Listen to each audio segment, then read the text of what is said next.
3일 저녁 주님의 성전에 오신 여러분들을 진심으로 환영합니다. 어느 날 한 여신도분이요, 예배가 끝난 후에 목사님을 찾아왔습니다.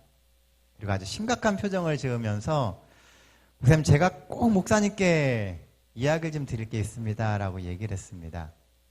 목사님, 저한테는 아주 은밀한 죄가 하나 있습니다. 그 죄가 어디 가서 말하기가 좀 그렇습니다 라고 얘기를 하는 겁니다. 여자분이 어떤 죄가 있었냐면요, 목사님, 저는 교회만 오면 자꾸 사람들하고 저를 비교하게 됩니다. 사람들을 쭉 둘러보고 나서 내가 이 교회에서 제일 이쁘구나 라고 하는 생각이 든다는 거예요. 자꾸 비교하고 나만 이쁘구나 이렇게 하는 게 죄인 것 같은데 그 생각이 없어지지 않습니다. 어떻게 해야 될까요? 여러분들이 그런 이야기를 들으셨다면 뭐라고 답을 해주시겠습니까? 목사님이 목사님이 이런 얘기를 하셨습니다. 집사님, 너무 걱정하지 마세요. 그건 죄가 아닙니다. 그건 오해입니다. 집사님은 전혀 제일 이쁘지 않습니다. 살다 보면은요, 우리의 삶 속에도 비슷한 오해들이 많이 있습니다. 우리가 생각할 때 그게 다고 그게 전부라고 생각하는 것들이 있어요. 그런데 돌아보면 사실 조금만 생각해 보면 그렇지 않은 경우가 참 많다는 겁니다. 그 중에 특히 이 성도들이 주의해야 할 오해 중에 하나가요, 누가 정말 위대한가 하는 거예요. 어떤 사람이 정말 위대한 사람인가 하는 것입니다. 우리가 너무 오랜 시간 동안 세상이 주는 관점 속에서 살아오다 보니까요, 어떤 사람이 정말 위대한 사람인지에 대해서 잘 모릅니다. 그래서 오늘 같이 나눌 말씀은요, 어떤 사람이 정말 위대한 사람인가에 대한 이야기를 좀 같이 해보려고 합니다. 성경 말씀 마태복음 20장 28절 말씀 같이 보겠습니다.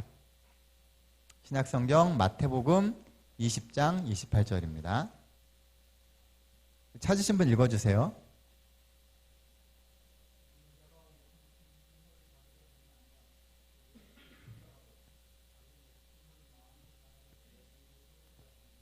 네, 감사합니다. 우리가 너무 잘 아는 말씀이죠. 인자가 온 것은 섬김을 받으려 함이 아니라 도리어 섬기려 하고 자기 목숨을 많은 사람들의 대속물로 주려 함이니라. 마태복음 20장 28절의 이야기는 성경의 다른 부분에 또 한 번 나옵니다. 그런데 이 말씀이 우리가 너무 잘 알다 보니까요, 이 말씀의 의미에 대해서 너무 쉽게 생각한다는 것입니다. 섬긴다는 것이 무슨 의미일까요? 섬기는 게 어떤 거죠? 예수님은 어떻게 이 땅에서 섬기는 삶을 사셨었습니까? 예수님이 오신 이유가 인자는 섬김을 받으려고 하는 것이 아니고 섬기려고 이 땅에 오셨다 그랬어요. 그런데 예수님은 어떻게 섬기며 사셨냐는 거예요. 이 섬긴다고 하는 것은요, 경쟁하지 않고 상대의 필요를 채워주는 겁니다. 예수님이 이 땅에 계실 때 경쟁하지 않으셨어요. 더 유명해지려고 하지도 않으셨고요. 그렇다고 남들처럼 이름을 날리려고 하지도 않으셨습니다. 경쟁하지 않으셨거든요. 그러면서 조용히 사람들의 필요를 채워주셨다는 겁니다. 왜 하나님이 성도들을 구원하시고 또 성도들에게 사명을 주셨을까요? 사랑으로 섬기며 때에 따라서 복음을 전파하라고 우리를 구원하시고 우리에게 사명을 주시는 것입니다.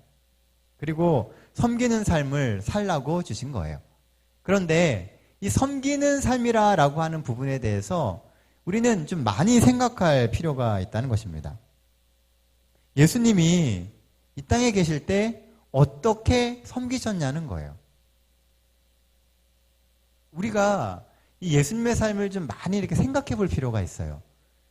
우리가 보통 섬긴다 그러면 어떤 생각을 갖냐면 종처럼 뭔가를 막 하는 거를 떠받드는 걸 섬긴다고 생각합니다. 그런데 예수님의 삶을 잘 보면요, 그런 예가 거의 없습니다.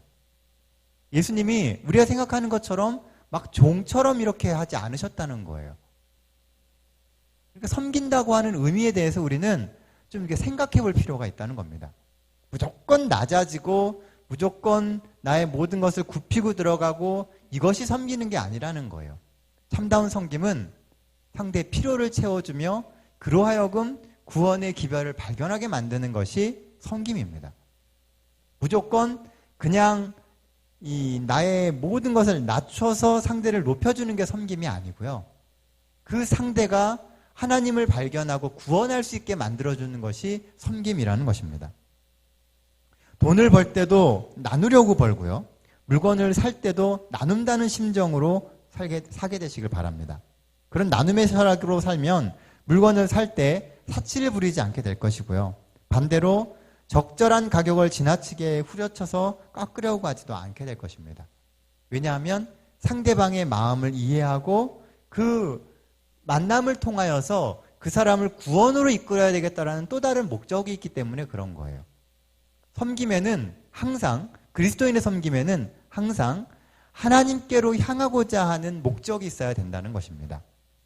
그런데 예수님의 제자들은요, 예수님과 같이 있으면서 이 교훈을 배우지를 못했어요. 그래서 예수님은 이 제자들에게 그 교훈을 가르쳐 주고 싶으셨던 것입니다. 근데 오늘 본문에 보면은요, 이 본문의 이야기에 보면 제자들은 서로 예수님의 옆자리를 탐하려고 그랬습니다. 예수님이 어디 가시면 오른편에 누가 앉는지 아세요? 오른편은 요한 자리입니다. 요한. 왼편은 유다가 앉았습니다. 이 유다나 요한이나 그들의 생각 속에는 어떻게 하면 높은 자리에 앉을까라고 하는 생각을 갖게 되었어요. 실제로 시대소망 71장에 보면 특히 유다는 제일 높은 자리가 있다면 기어코 그 자리를 차지하려고 했었고 그 자리를 바로 예수님의 옆자리라고 생각했다라고 쓰여져 있습니다. 유다가 예수님 옆에 붙은 이유는요, 말씀을 잘 듣기 위해서가 아닙니다. 예수님의 옆자리를 어떻게 해서든지 사수하려고 하는 이유가 말씀을 잘 듣고 더 배우려고 하는 게 아니고요, 높은 자리에 앉고 싶었다는 거예요.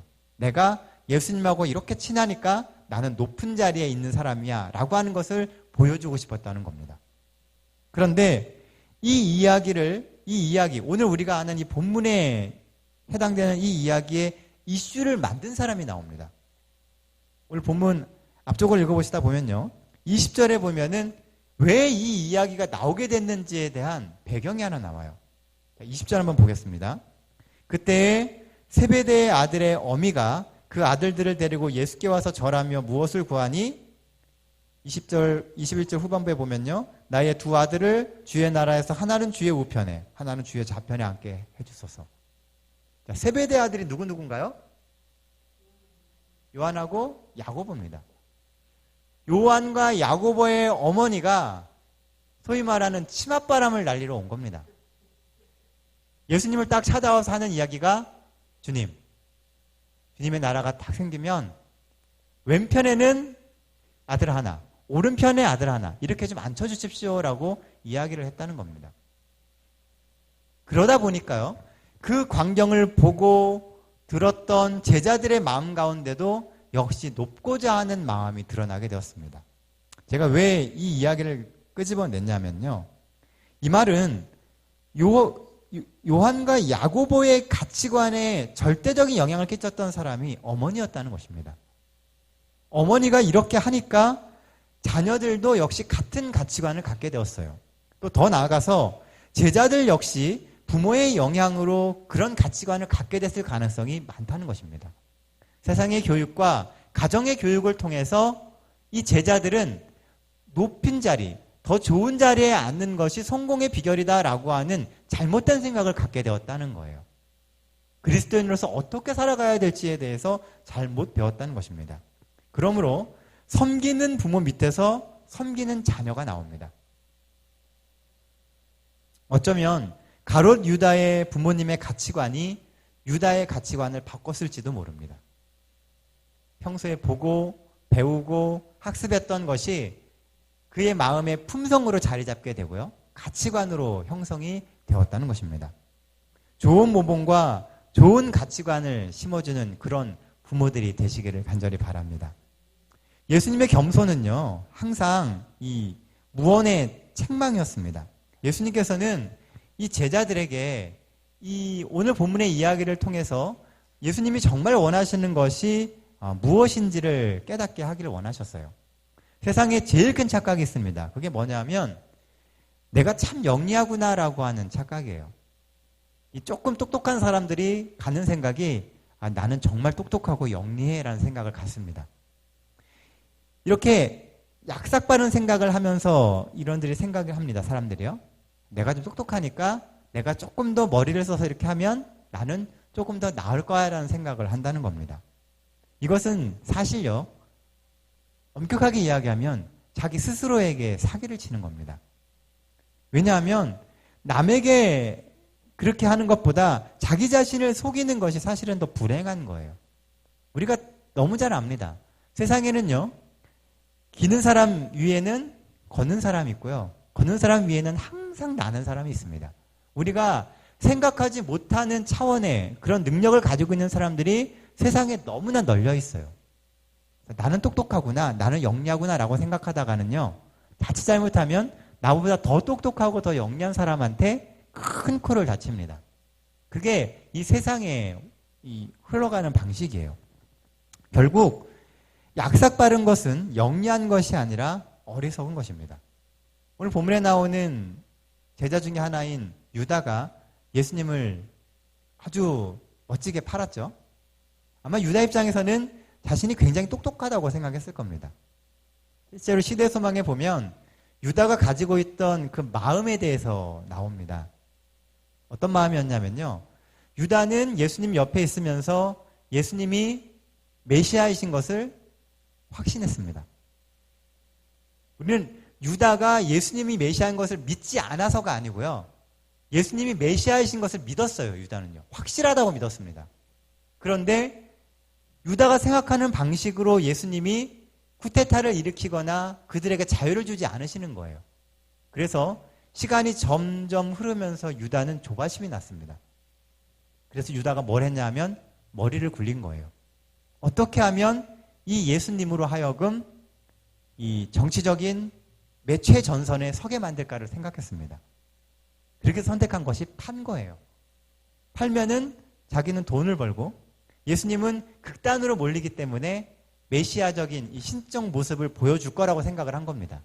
그리고선 로마로부터 이 메시아적 사명을 감당할 거라고 생각을 한 거예요. 그리고 팔았습니다. 그런데 머리를 많이 굴려서 했는데 예수님이 그렇게 움직이지 않으시는 거예요. 예수님이 아무 말 없이 잡혀가시고요, 심판을 받으십니다. 그러니까 순간적으로 유다가 깨달은 거예요. 아, 내가 잘못했구나. 그래서 그 받은 돈을 가지고 가서 다시 예수님을 풀어달라고 얘기했던 것입니다. 머리를 쓰면은요, 결국은 누가 망하냐 하면 유다처럼 스스로 망합니다. 약삭빠르게 행동하는 것이 똑똑한 것이 아니라는 거예요. 이 약삭빠른 사람은 잘 살 것 같지만 사실은 더 못 삽니다. 반면에 순수하고 깨끗하게 살면 겉으로는 손해보는 것처럼 보이지만 결국 그런 사람이 하나님의 축복을 받으면서 모든 사람들에게 사랑받으며 살아가게 됩니다.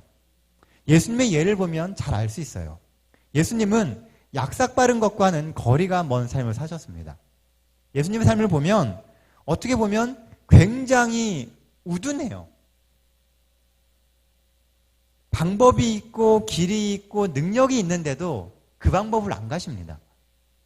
만약 예수님이 정말 이 나라에, 이 세상에 하나님의 나라를 바로 세우기 원하셨다면요, 그냥 신적 능력으로 한번 싹 쓸고 하나님의 위대한 능력을 보여주면 끝납니다. 그런데 예수님이 그런 방법을 쓰지 않으셨다는 거예요.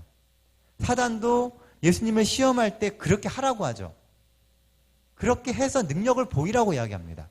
그런데 그 방법이 아니라는 거예요.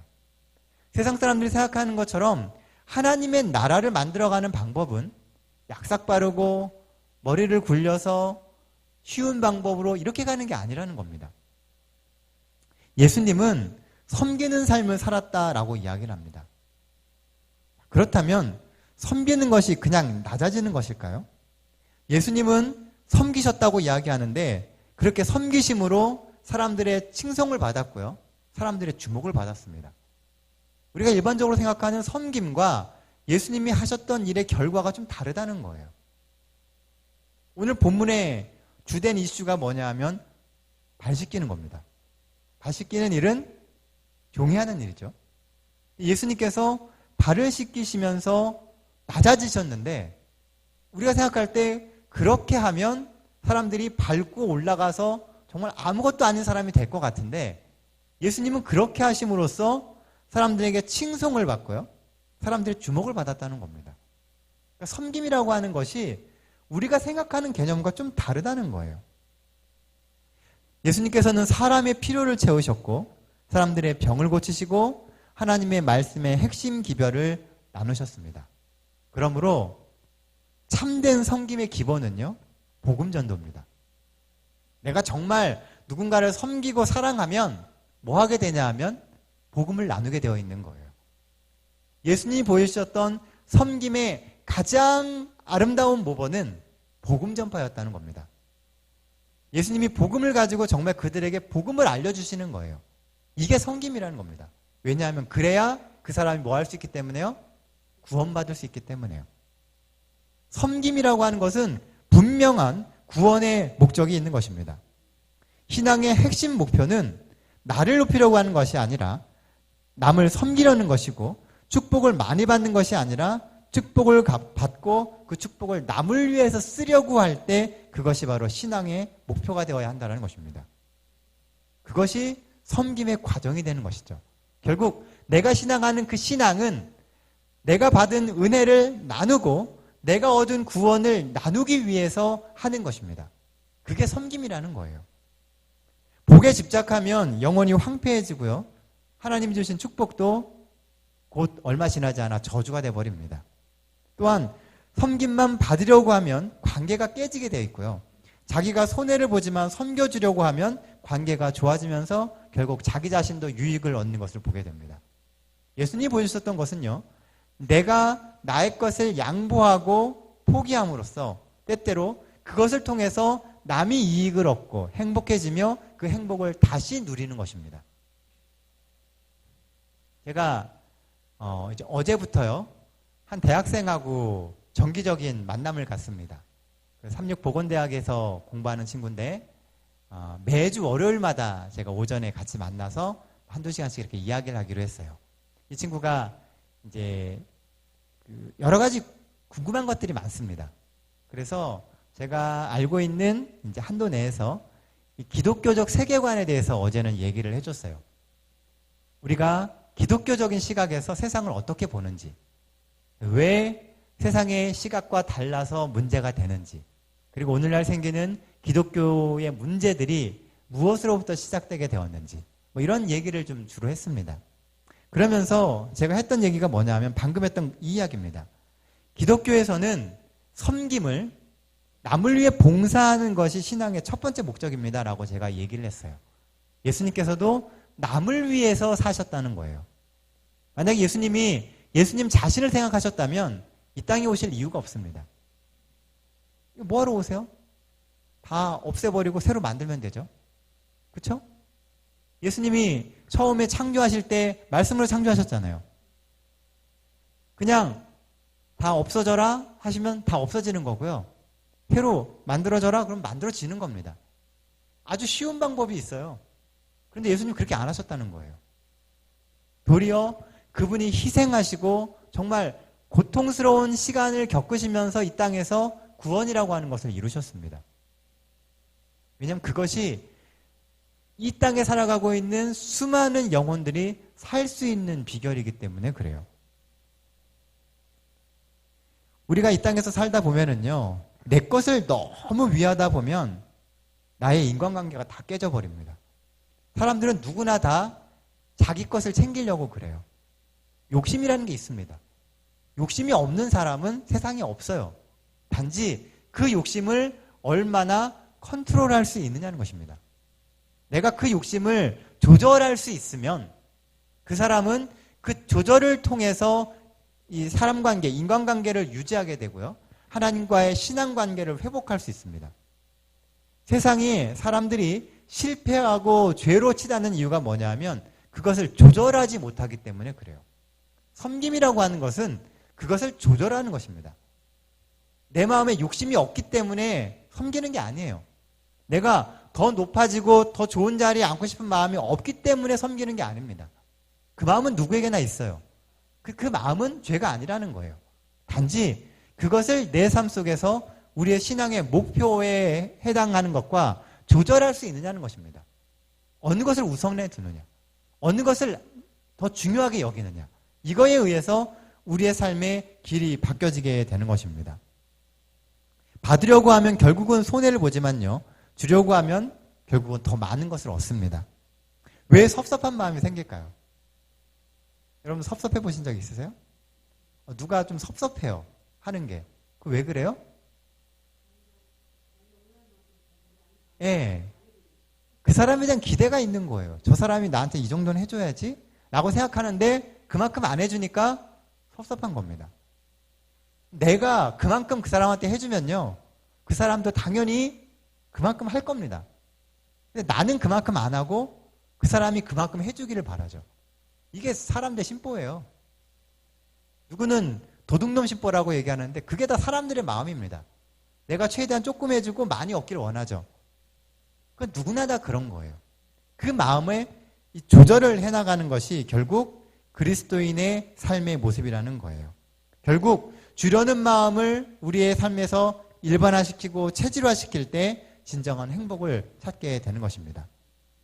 자, 그러면 처음에 던졌던 원래의 질문으로 돌아가 봅니다. 누가 큰 사람일까요? 많은 종을 거느린 사람이 더 큰 사람인가요? 아니면 많은 사람의 종이 되어주는 사람이 큰 사람인가요? 이 세상에서는요, 많은 종을 거느린 사람이 큰 사람이라고 이야기해요.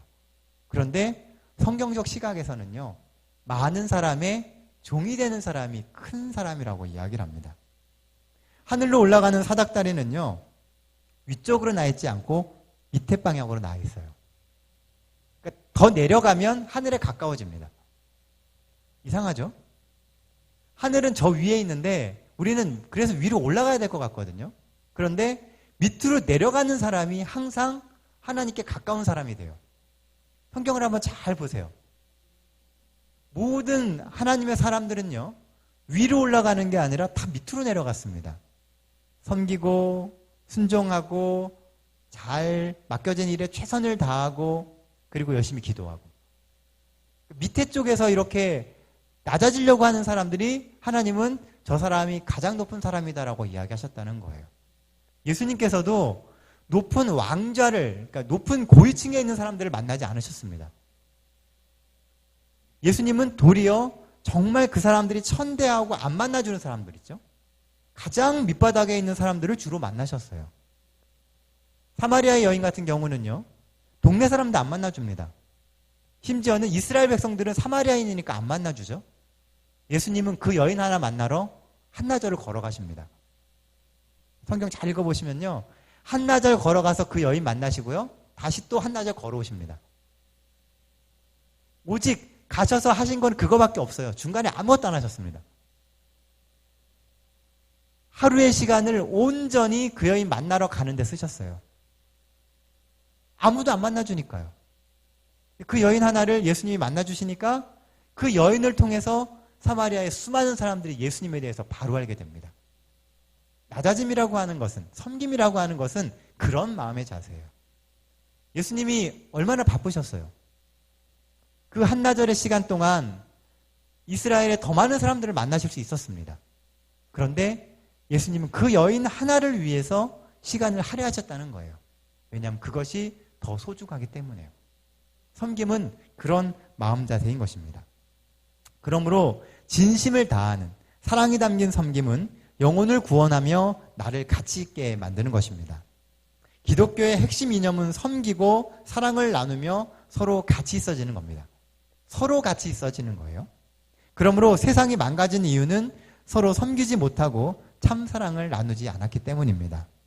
우리의 삶에 섬김의 회복으로 성도인 우리의 이름과 또 예수 그리스도의 이름이 높여지는 삶을 살게 되시기를 간절히 바랍니다. 여러분들이 있는 곳에서 여러분들의 섬김으로 하나님의 이름이 높여지게 되시길 간절히 바랍니다. 자, 다시 본문의 이슈로 돌아가 보면요. 본문에서 이슈가 되고 있는 것은 발을 씻기는 것입니다. 우리가 알듯이 이 일은 종의 일이에요. 종의 일은 자존심 상하는 일입니다.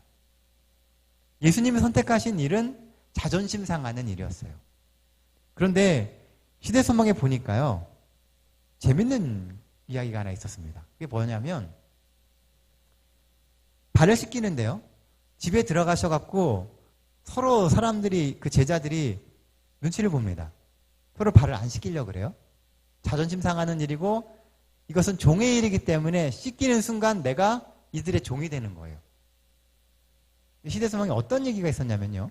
예수님께서 그들의 그런 마음을 아시고 그들이 어떻게 하는지 한동안 기다리고 계셨다라고 기록되어 있습니다. 예수님이 바로 들어가셔서 쭉 둘러보시고 아무도 안 하니까 바로 하신 게 아니고요. 시간을 좀 가지셨다는 거예요.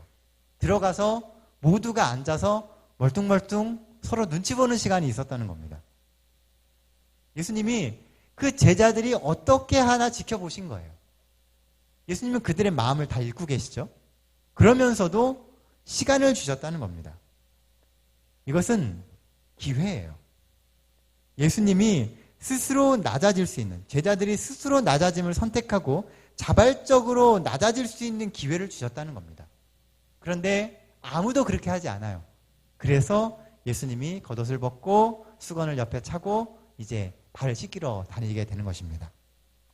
시대소망에 보면요. 자발적인 낮아짐은 그 사람을 존귀하게 만들고 그 사람으로 하여금 가치 있게 만든다라고 이야기를 합니다. 실제로 이 자발적인 낮아짐은요. 그 집단을 가치 있게 만드는 거예요. 누군가가 자발적으로 낮아지는 순간 가치 있는 사람들의 가치가 높아지게 됩니다. 예수님의 겸손은요. 무언의 책망이었어요. 제자들은 예수님께서 그렇게 하시는 것을 딱 보면서 엄청난 충격을 받았습니다. 내가 정말 잘못했구나. 내가 안 하니까 예수님이 그 일을 하시는구나 라고 하는 것을 배웠다는 거예요. 그리고 그들은 새로운 빛을 보게 됩니다. 오늘날 우리가 해야 될 역할을 안 하게 되면은 누가 하냐면요. 예수님이 그 일을 하십니다. 그렇게 함으로써 우리로 깨닫게 하시는 거예요. 왜 예수님이 이 땅에 오셔서 십자가를 지셔야만 되는가? 우리가 해야 할 일을 안 하기 때문입니다. 죄라고 하는 것은 결국 우리 원어적 의미 알고 있잖아요. 죄라고 하는 것은 어디서 벗어난 거예요? 관역에서 벗어난 게 죄입니다. 관역이 뭐예요? 가야 할 목표이고 표대입니다. 가야 할 길에서 어긋나는 게 죄거든요. 그렇죠? 관역에서 어긋나는 게 뭐예요? 우리가 해야 될 것을 하지 않는 것입니다. 이 넓은 의미의 죄라고 하는 것은 결국 내가 해야 될 일을 하지 않는 게 죄가 되는 거예요. 예수님이 왜 십자가에 달리셨어요? 우리의 죄 때문에. 우리가 가야 할 신앙인의 길을 가지 않았기 때문에 예수님이 십자가에 달리실 수밖에 없었던 거예요. 예수님께서 왜 이 섬김의 모습을 보여주셔야만 됐느냐? 제자들이 해야 할 일을 하지 않았기 때문에 그런 것입니다. 오늘 우리가 예수님 안에서 우리가 해야 될 일을 찾게 되시길 바라요. 오늘 본문에 보면 예수님은 이런 이기적인 정신에 논쟁하지 않으십니다. 그 이기적인 정신을 가지고 이기적인 정신이 예수님의 마음을 아프게 했지만 예수님은 논쟁하지 않으세요. 그리고 도리어 그들이 해야 될 그 일을 예수님이 감당하십니다. 그렇게 함으로써 가르치시고 모두가 다 깨끗게 되고 모두가 다 구원에 이르는 길을 선택하셨다는 것입니다. 로마서 12장에 보면은요. 원수의 머리에 숯불을 놓는 이야기가 나옵니다. 머리에다 숯불 놓으면 어떻게 돼요? 예, 뜨거워서 죽죠. 그 시쳇말로 열받아서 죽습니다. 여러분들에게 좋지 않게 하는 사람들에게 잘 해주고요. 그들에게 끝까지 호의를 지키면 머리 위에다가 숯불을 올려놓는 것이 돼요. 처음에는 그 열기 때문에 열을 받습니다. 막 뚜껑이 열리는 일이 생겨요. 그런데 나중에는 어떻게 되냐면요. 그게 정말 그들로 하여금 짐이 됩니다. 그리고 그 사람의 마음을 바꾸게 만들어요. 실제로 예수님이 제자들에게 가르치셨던 것은요, 보여주셨던 3년 반의 이 교육의 핵심은 뭐냐 하면 보여주시고 머리 위에다가 숯불을 얹는 거였습니다. 예수님이 다 보여주세요. 섬기는 모습, 하는 모습, 이렇게 하면서 어떻게 살아야 될지를 보여주시는 겁니다. 결국 그것이 제자들을 교육한 것이고, 예수님이 돌아가신 이후에 제자들은 그것을 깨닫고 그렇게 살게 되었던 것입니다. 사랑하는 성도 여러분, 히데소망 71장에 보면요, 제자들은 그리스도의 행동을 지켜보고 큰 감동을 받았다라고 이야기합니다. 예수님을 보는 사람이 감동을 입습니다. 예수님을 묵상하고 생각하는 사람이 배우게 되는 거예요. 그리고 그런 사람이 참된 섬김을 할 수 있게 되는 것입니다. 그리고 이어지는 말씀에 보면 그 결과 마음의 연합과 서로 사랑함의 정신이 싹트게 되었다라고 기록되어 있습니다. 예수님의 그런 모습을 보고 서로 사랑하는 마음이 생기게 되었고요. 마음의 연합에 대한 마음이 생기게 되었다는 거예요. 예수님의 공로로 깨끗함을 받지 않으면요, 우리는 예수님과 교통할 준비가 될 수가 없습니다. 히데소망 71장에 예수께서는 당신의 모본을 통하여 봉사한다는 것이 무엇을 의미하는 것인지를 가르치시기 위해 인간의 선두에 서도록 보내심을 받았다 그랬습니다. 예수님은 모본을 보여주기 위해서 오셨어요. 섬김이란 예수님처럼 사는 겁니다. 예수님처럼 사람들을 사랑하고 예수님처럼 사람들을 대하는 것입니다. 예수님의 모본은 어떻게 율법에 순종할지를 보여주세요. 하나님의 말씀을 어떠한 자세로 순종해야 되는지 보여줍니다. 그게 섬기는 거예요. 율법의 순종 역시 하나님을 섬기는 마음으로 하면 됩니다. 손해가 있는 것처럼 보이고 내 삶에 제약이 있는 것처럼 보여도 결국 그것이 나를 가치 있게 만들고 나로 하여금 하나님의 나라에 합당한 성도가 되게 만드는 것입니다. 섬기기 위해서 기도하시고요. 신앙생활을 하시는 우리 동백교회 모든 성도들 되시기를 간절히 바랍니다. 어쩌면 이 세상은 그리스도인들의 섬김을 기다리고 있습니다. 하나님의 마음으로 다가와 주기를 기다려요. 나는 비록 이기적이고 나는 비록 세상에 푹 빠져 있지만 그리스도인만큼은 나에게 와서 성경이 말하는 예수님의 모습을 보여주기를 원하고 있다는 것입니다. 오늘 이 저녁 그런 예수님의 마음을 생각하시고 묵상하게 되시는 우리 동백교회 모든 성도들 되시기를 간절히 바랍니다.